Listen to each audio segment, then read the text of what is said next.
Come one, come all, and celebrate exploring digital innovation in conservation of wildlife. Abantu ba Toro mwena muri muta ekitongole ekikuleberera ebikooko ningashi ebisoro ebyo mu kisaka nikibaletera obutumwa obwo kukuza ekiro kyo kujaguza ebisoro ebyo mu kisaka. Gavumenti ya Uganda esazireho orunaku rw'okukuza ebisoro ebyo mu kisaka okuruleta Kyenjojo enaku 3 z'omwezi gwa kasatu ruba runaku rwa Sande. Mwena ebahisaho obutumwa bwo kugamba nti mwije mujaguze ekiro ekyo ekibaho rimwe omu nsi yonna. Mwebale munonga kandi omuramwa n'okukwatanisa ebikooko n'abantu nga turakozesa tekinolojiya ey'omunsi eyitwine. Mwebale muno, mwebale abantu ba Toro, mwebale muno. Mwena nimwetwa okwija aha runaku olw'okujaguza ebikooko ebyo mu kisaka nga Sande ebiro 3 Kyenjojo ha district. We greet you, people of Toro. Greetings from Uganda Wildlife Authority. We are here with you today, bringing you the theme of the World Wildlife Day 2024, connecting people and planet, exploring digital innovation in wildlife conservation. The World Wildlife Day is to be celebrated in Kyenjojo district on the 3rd of March 2024. Therefore, people of Toro, you are most welcome. Please come one, come all, and celebrate exploring digital innovation in conservation of wildlife. Abantu ba Toro mwena muri muta ekitongole ekikuleberera ebikooko. Mount Elgon National Park. Once upon a time, back in the days, one could stand here at over 6,000 meters above sea level. So high that you could practically look down on the whole of Africa. History has it that Mount Elgon was once the highest on the continent, but volcanic eruptions took a toll. With a critical eye, one could think it is a natural skyscraper built over the years and yet far more spectacular than that. This is a tale of a gallant mountain whose ecological scenes motivated the formation of one of Uganda's protected areas. Mount Elgon National Park. Mount Elgon National Park derives its name from its biggest attraction, Mount Elgon. Currently standing at a height of 4,321 meters above sea level, this is Wagai, the highest peak of one of Africa's greatest mountain, the Elgon. Mount Elgon has 4 trails where we can track up to Wagai Peak. These trails are, we have the Piswa Trail, which is in Kapkwata, sides of Kapchora. Same to Sipi Trail, which is in Kapkwai, that's also in Kapchora. Then we have Sasa Trail, which is Budadiri, that is in Chironko district. Here we are in Bududa district.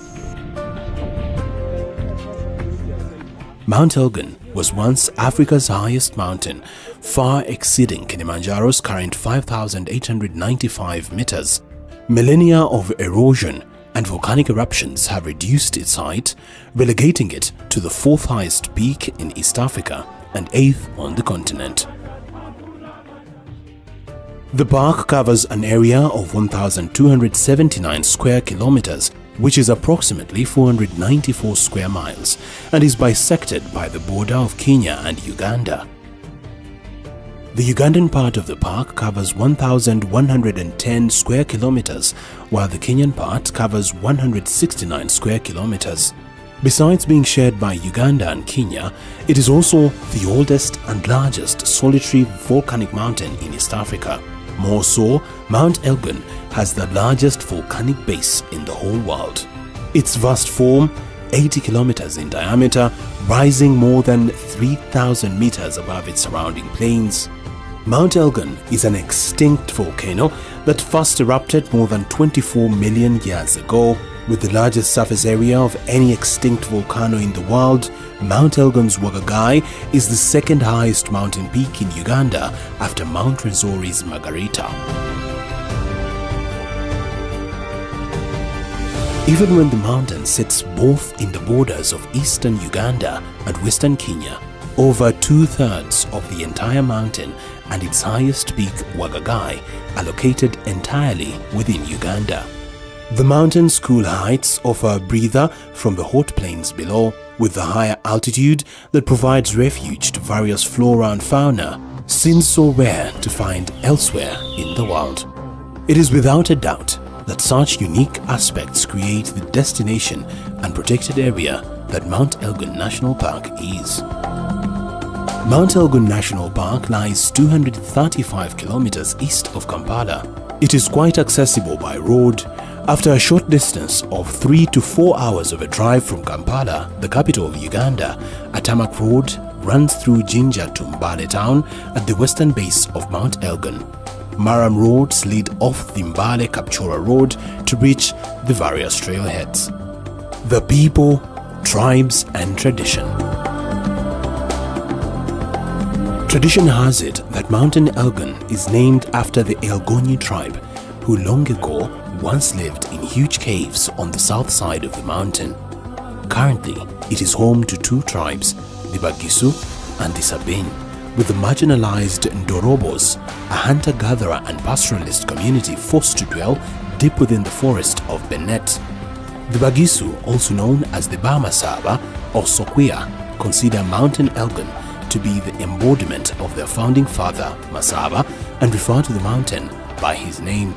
Interestingly, the Bagisu assert that their ancestors were called Mundu and Sera, whom tradition says came out of a hole in Mountain Elgon.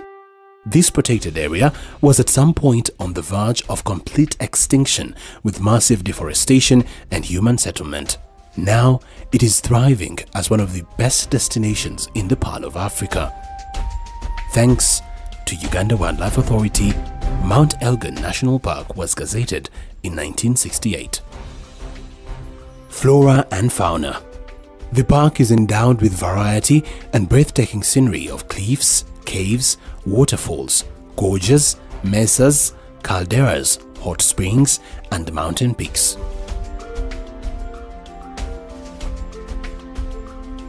Wildlife attractions include elephants, leopards, giant forest hog, bush bunk, buffalo, duiker, black and white colobus, blue monkeys, and golden cart, among others. All these are spiced up by over 300 bird species, including African goshawk, Tubes kistocola, white-chinned prinia, African blue flycatchers, chinspot batis, Mackinnon's fiscal, and Luda's bush shrikes, and bagelfetch, to mention. A trek to Mount Elgon's deserted moorlands unveils a magnificent and uncluttered wilderness. Without the summit-oriented approach common to many mountains, the ultimate goal of reaching the top of Mount Elgon is not entirely on the final ascent to the 4,321-meter Wagagai peak, but the descent into the vast 40 square kilometers caldera.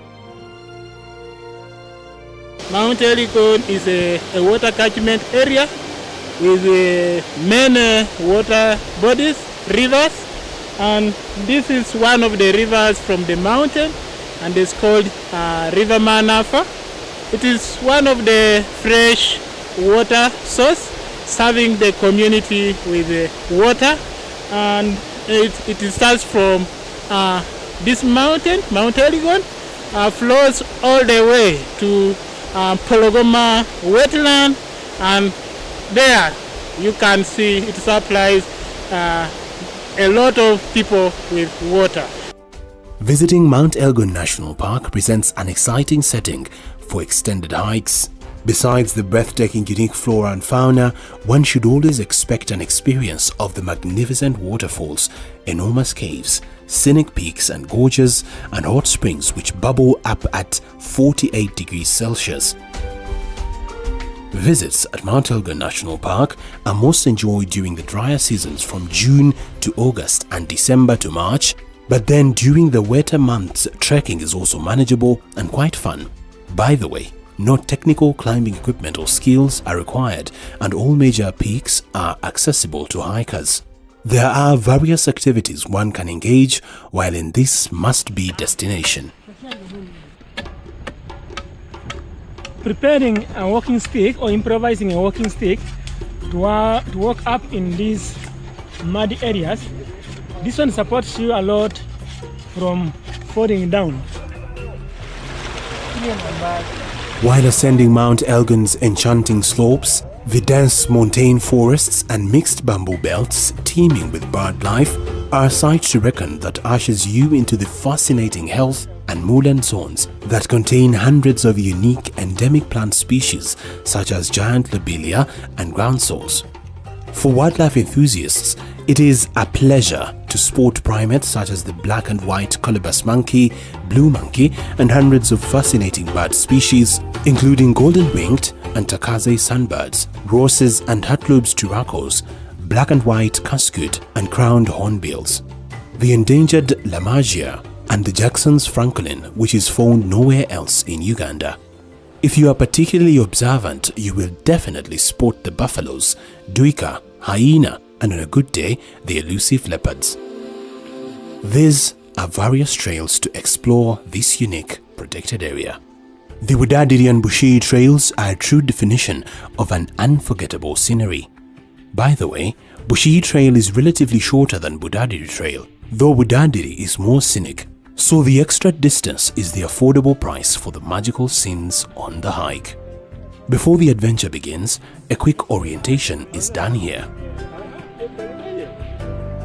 Within this trail, remember it is a mud place, and this is the tropical type of forest. We expect to see a lot of butterflies along the way. You see some primates. This is black and the white colobus monkey, blue colobus monkey. If we are lucky, we can see the dog monkey or baboon. Then we have the red-tailed monkey within this trail. This is to get you psychologically and physically prepared for the unforgettable adventure that only Mount Elgon National Park can give. Did we say no technical climbing equipment or skills are required to reach the main caldera or the peaks? Now you know. A choice of trails are available to give you an interesting and unique experience of the flora and fauna, waterfalls, lakes, caves, gorges, and the bubbling hot springs. Bushiri Trail is one of the new trails that have just come up, and we are delighted to share it and share the experience that we have for tourism on it. It takes around 3 days to go up and down, and the first campsite where we are now designated to takes 4 hours. We are designated to see nice scenery here. We are looking at a regenerating forest. This forest had died out, but we worked with the First Foundation. We replanted the indigenous trees, and so they have regenerated. The other trails are Salsa Trail, Buddukiro Trailhead, which is also easily accessible from Mbale and one of the most direct routes to the peak. It passes through the park's largest bamboo forest. By the way, it is also a steep and rugged climb of over 1,600 meters on the first day. For a more gentle climb, which is about 660 meters on the first day, you may choose to ascend via Pisa Trail, Kapkwata Trailhead. Along this route, you can explore the vast Podocarpus forest, which is also an excellent place for wildlife viewing. The CP Trail takes 4 to 6 days and 56 kilometers for a 4-round trip at the Kapkwai Forest Exploration Center. This is the longest trail to the peaks, passing through the northwestern mountainside, through Tutum Cave, to enter the caldera and reach Wagagai Peak. The longest climb of over 1,600 meters is completed on the first day before crossing the park's largest area of bamboo and passing Jackson's Pool on the way to Wagagai Peak. Very scenic. Further still, the other starts at the village of Kapkwata on the northern side of the mountain. It traverses through softwood plantation to the Podocarpus forest. It is notable for its rich wildlife and spectacular views of the Karamoja Plains. The Biswa Trail also passes through the hot springs on the way to the caldera and the peaks. The information from the rangers about conservation in this protected area is something that keeps you going. The trails often begin gently but get sweaty as the stamina builds. The full trekking circuit to the peaks takes 4 to 7 days to complete. It is advisable to consider this adventurous trek after a guided discussion with an information clerk at the Mount Elgon Conservation Area offices in Mbale, Budadiri, Bushii or Kapkwata visitor centers. Man, this is tough. Also not to miss are the amazing ancient cave paintings near the trailhead at Budadiri and hot springs in the former volcano's crater that give that bubbly effect. Feared to have been extinct, the red-tailed monkeys have been reported to hang around this area, so keep a keen eye to spot their black cheeks and cute white noses. It is quite amazing to enjoy a night of nature here. It is beautiful. For selfie freaks, be prepared to be spoiled with choices.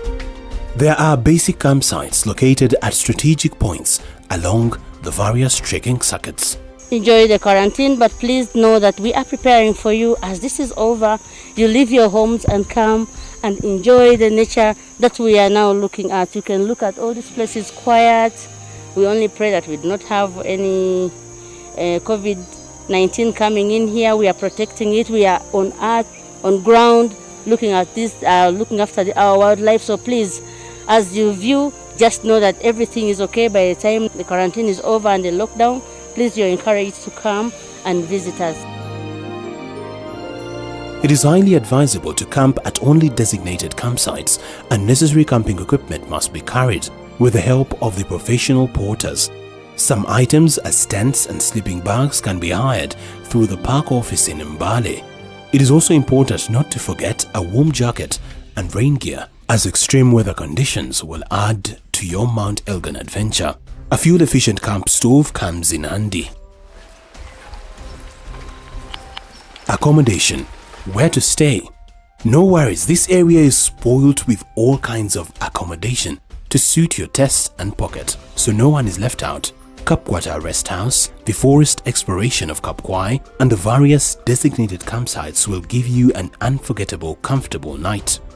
Heading out to catch up with early bird elephants, here are the best accommodation options.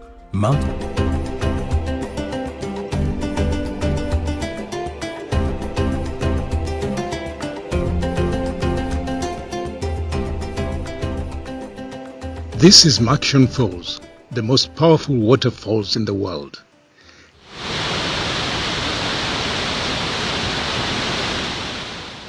At Makshon Falls, all waters of the mighty River Nile try to squeeze their way to the Mediterranean Sea through an 8-meter narrow gorge. The sheer force of the water creates a devil's cauldron, albeit with an awesome beauty spiced by a rainbow. Uganda's biggest national park, Makshon, is named after these powerful waterfalls. Welcome to Makshon Falls National Park.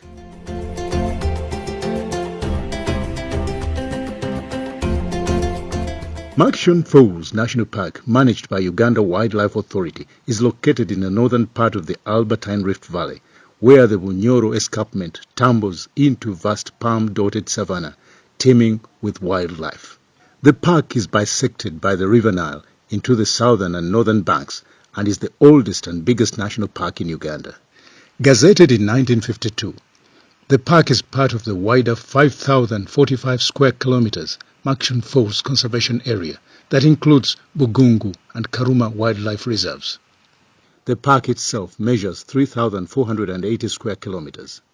Makshon Falls National Park hosts 76 mammals and 451 bird species, respectively, making the park one of the most ideal destinations for both big game and birding expeditions in Africa. The masterpiece of this nature's marvel is the heart of the park at Maction Falls. The falls were named after the then president of the National Geographic Society, Sir Roderick Maction, by Sir Samuel Baker in 1864. Baker was a British explorer.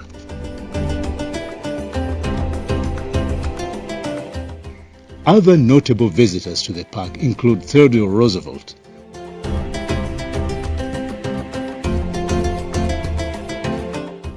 Winston Churchill, Ernest Hemingway, Kanye West and wife Kim Kardashian, and several British royals. The 1951 film The African Queen, starring Humphrey Bogart, was filmed on Lake Albert and the Nile in Maction Falls National Park. Maction Falls National Park can be reached by both road and air. By road, it is about 4 to 5 hours from Kampala, the capital city of Uganda. The park can also be reached using chartered aircraft from Kajansi or Entebbe International Airport.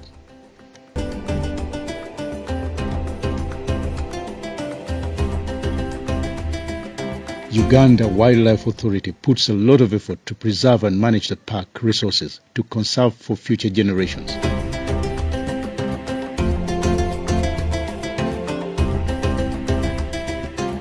Uganda Wildlife Authority works closely with neighboring communities to conserve the park for their benefit. For example, the park gives 20% of the park entrance revenue to the communities to enhance their livelihoods and improve social services. The funds are used on projects such as health facilities and schools, among others. So we've done a number of community initiatives that are aimed at bringing communities on board to appreciate the park, because we conserve the park together with the local communities. We have a number of programs that we implement with communities, and one of them is revenue sharing, where we give 20% of our park entrance fees to the district's local government surrounding the park. We have about 62 parishes which are touching the park. In each of those parishes we have implemented a number of projects, and some of them include health centers, construction. We've actually constructed schools, we have constructed classroom blocks within the schools. We have one of the health centers called Uganda Health Center 3. It is actually, from its beginning, even actually the first building was constructed out of revenue sharing. Before it was constructed, people would move around 20 kilometers away from here to access the health services. We are offering the OPD, outpatient services. We are providing the antenatal, that is maternity. Mothers are delivering from here and they are doing antenatals from here. We always do immunization. We therefore appreciate the efforts of our revenue, because if it was not their revenues, we don't think now this facility would be in existence. We admit minor cases around. So when they become major, beyond us, that's when we refer. We have also done a school. We have Ngwedo Seed Secondary School. Of late it has been taken over by government. Ngwedo sub-county had any secondary school. Students were moving from Ngwedo sub-county to other neighboring sub-counties 20 kilometers. And this one caused high rate of dropout, because students couldn't be in position to move long distance to go for studies. But now as I talk, most of students are studying. Before we were coming in, our enrollment was 60-something students, the whole school. After coming in of UA, using the revenue sharing to construct all these existing classrooms and staff quarters, The enrollments increased from 65 to 338.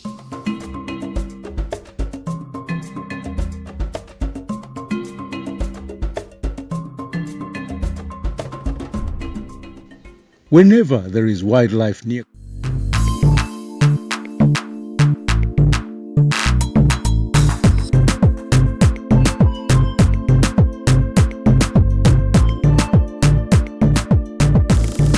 my country, I am a celebrity.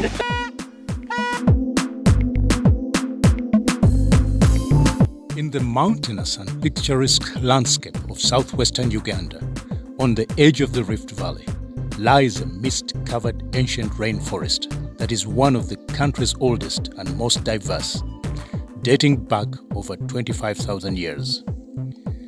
The rainforest forms the 331-kilometer Bwindi Impenetrable National Park, a UNESCO-recognized World Heritage Site and home to about 50% of the global population of the endangered mountain gorillas.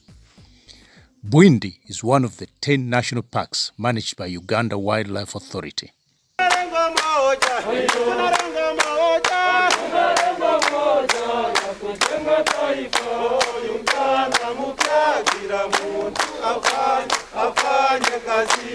Bwindi Impenetrable National Park is about 500 kilometers, or 6 to 8 hours drive from Kampala, the capital city of Uganda. The road trip is rewarding as you pass by the Uganda equator and traverse through different landscapes and cultures, notably through Ankole, the land of the Ankole longhorned cattle.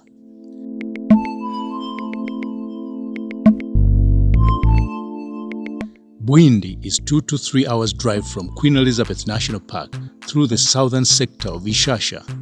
Ishasha is renowned for its tree climbing lions. The park can also be reached by air.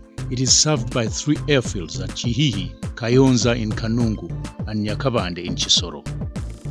Bwindi Impenetrable Forest has its long share of history before it was gazetted a national park in 1991, as the senior warden John Justice Tibesigwa explains. The park is a very important resource, first gazetted in 1932 as a forest reserve, and then in 1963 as a gorilla sanctuary until 1991-92 when it was gazetted as a national park. And then in 1994 it was inscribed as a World Heritage Site, but the purpose for gazettement mainly was for the conservation and the protection of important biodiversity, particularly the mountain gorilla, which is endangered, and as well as other endemic species of life. But also important is the water catchment properties of the park for the benefit of the people of Uganda and the global community. Bwindi has a rich fauna and flora community in East Africa with over 100 mammal species, some big, some small.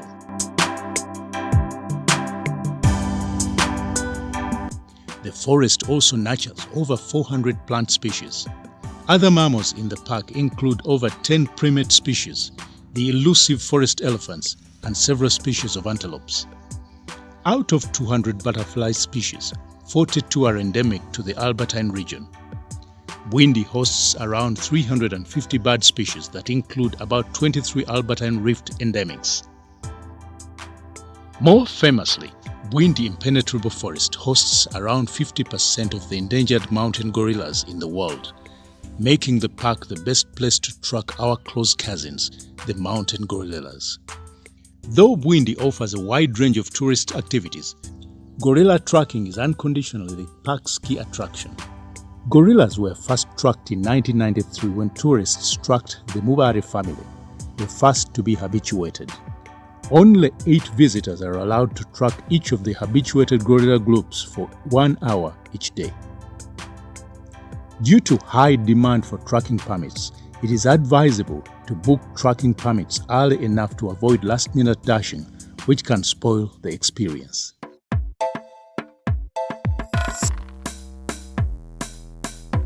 Each day, gorilla tracking starts early in the morning with a feast. Tourists are briefed and entertained by local dancing groups as they enjoy complimentary coffee.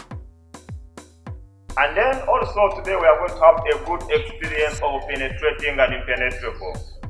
You know, Bwindi is an impenetrable national park. Also, here work with communities. We've got a group of porters, or the support staff. And when we hire a porter, that's one who's supporting the communities directly by paying him or her a fee of around $15.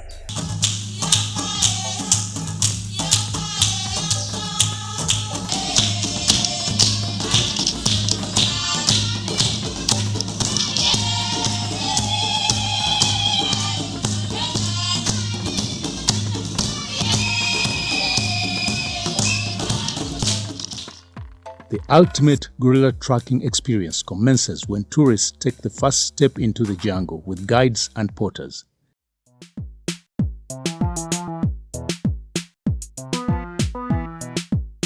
Security for visitors is paramount to Uganda Wildlife Authority, and armed rangers are on hand to escort visitors to the forest. Gorillas can be tracked any time of the year. Tracking can take a few to several hours, depending on the location of the gorillas, because gorillas never stay in one place. They are always on the move. Sometimes when the trek gets tough, even the tough take a break.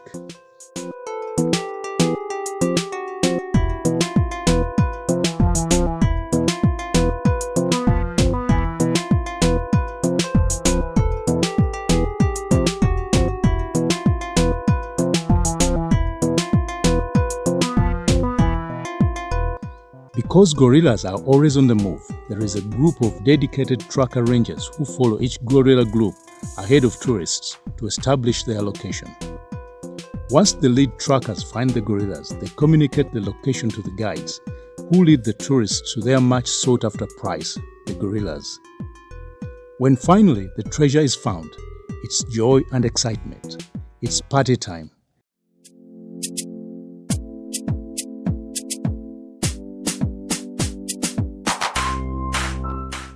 Cameras click as selfies are shared across the world through various online platforms.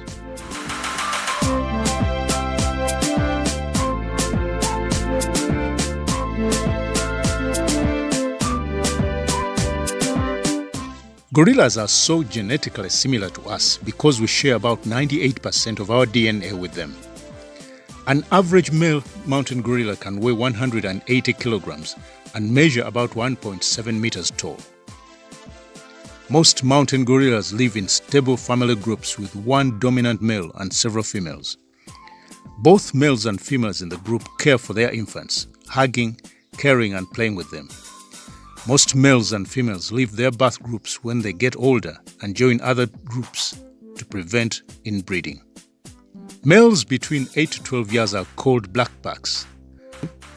From 12 years old, they develop a silver section of the hair over their back and hips, earning them the name silverback.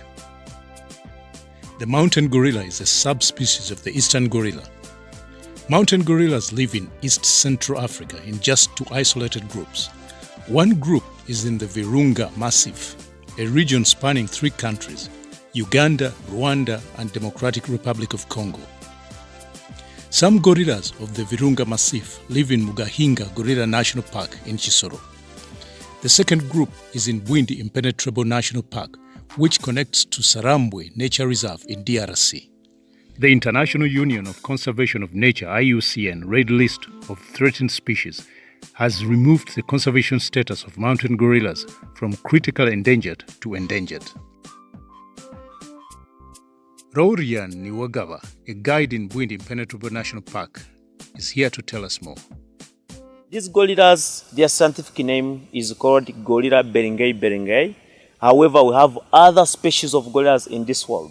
We have the western Rwanda gorillas, we have the cross river gorillas, but these ones are called specifically mountain gorillas, and they are endangered. Their gestation period can take 8.5 to 9 months, and they can get a baby after a difference of 4.5 years. The dominant silverback that leads the family is the only individual that is officially allowed to mate with the rest of the individuals.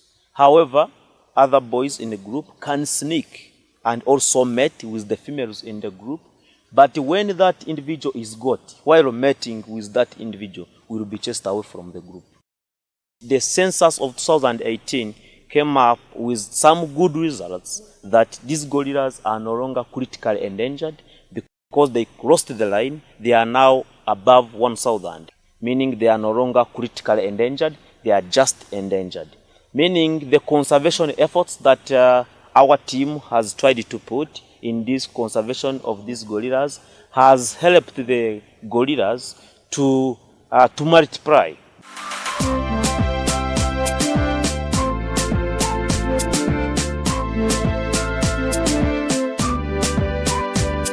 The party day ends with a graduation ceremony where the visibly excited visitors are presented with gorilla tracking certificates. Congratulate Rebecca Manford.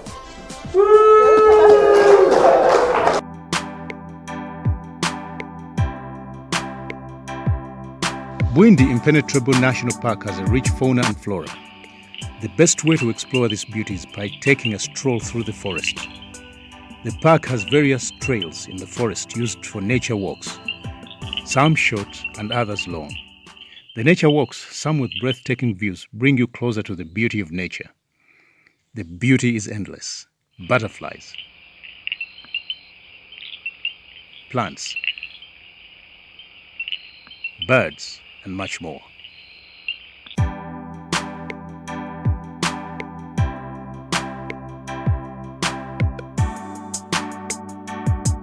Birding. For bird lovers, Bwindi is the birders' paradise. It hosts about 348 species with 90% of all Albertine Rift endemics. Not easy to see in any other part of East Africa. Whenever there is wildlife near communities, there is bound to be human-wildlife conflicts.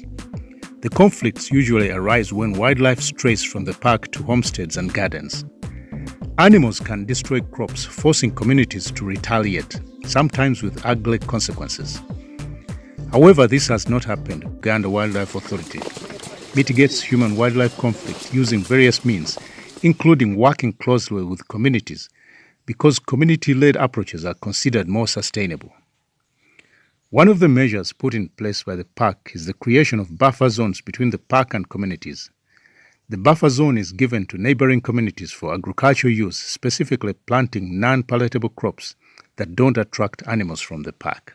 Important about some of these aspects of human-wildlife conflict management was the establishment of the buffer zone. We grow unpalatable crops which are not palatable to many wild animals. And in this case of Nkuringo buffer zone, we've been able to grow tea. That is very, very important because the community is employed in maintaining the tea gardens, in picking the leaf, and also we have been able to establish from the revenue from the tea estate a scholarship scheme for the children who are school going in post-secondary institutions from this community. As they say, necessity is a mother of innovation. After years of struggling with problem animals, Uganda Wildlife Authority has stretched the boundaries of imagination and creativity by training locals in managing problem animals using noise.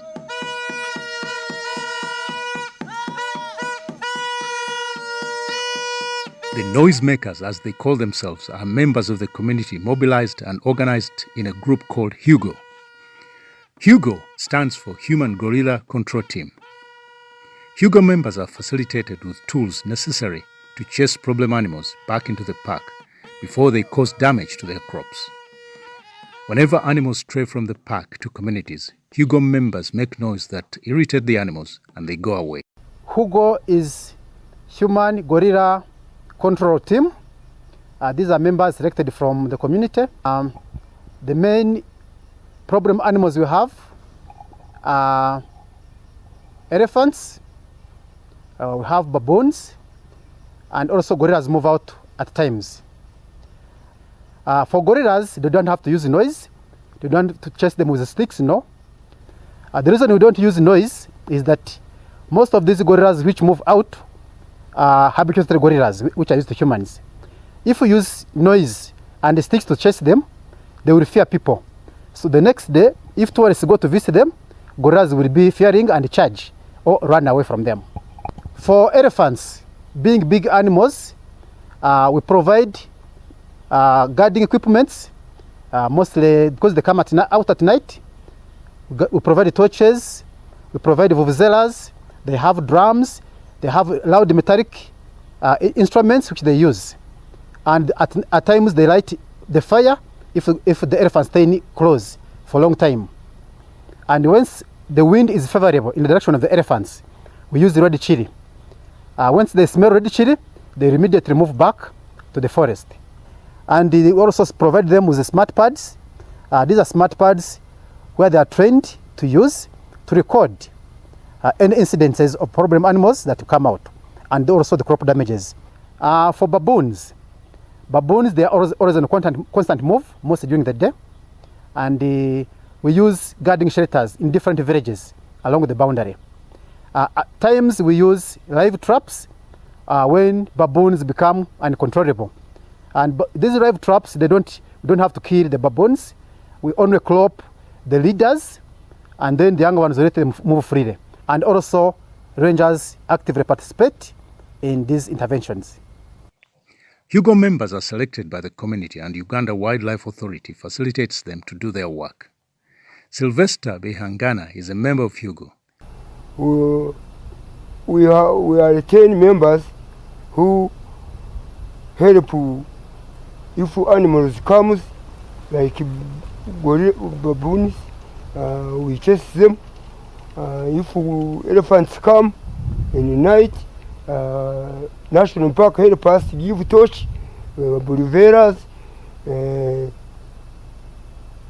gumboots. Even they help us, National Park, food when we are chasing.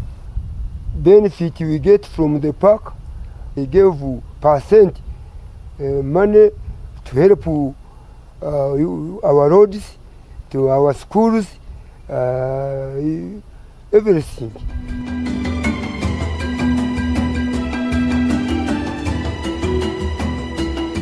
Some of the revenue generated from tourism in the park filters to the community through an intricate chain of conservation benefits.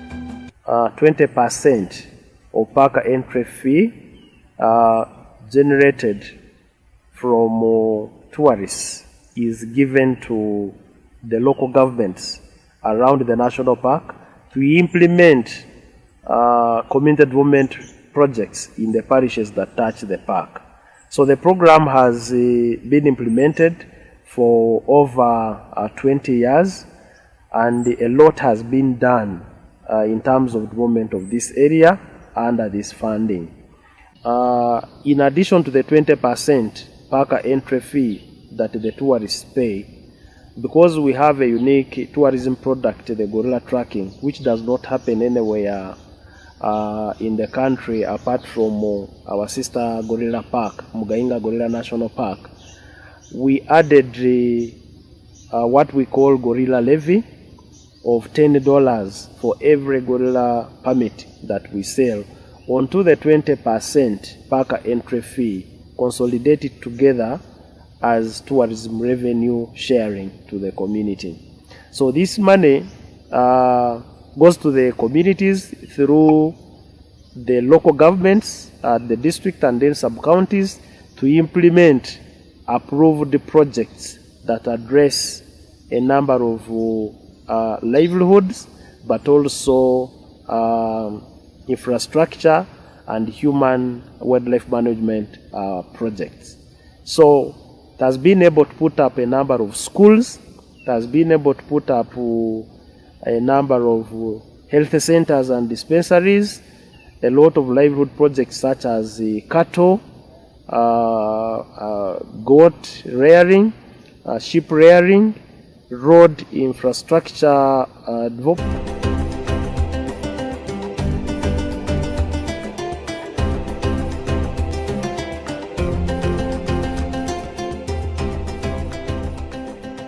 This is Makshon Falls, the most powerful waterfalls in the world.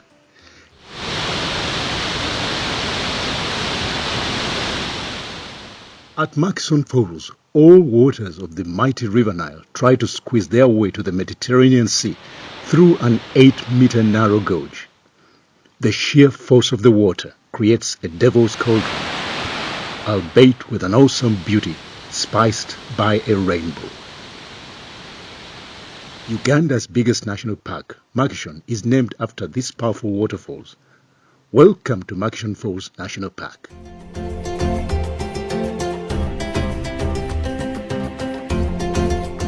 Makshon Falls National Park, managed by Uganda Wildlife Authority, is located in the northern part of the Albertine Rift Valley, where the Bunyoro escarpment tumbles into vast palm-dotted savanna, teeming with wildlife.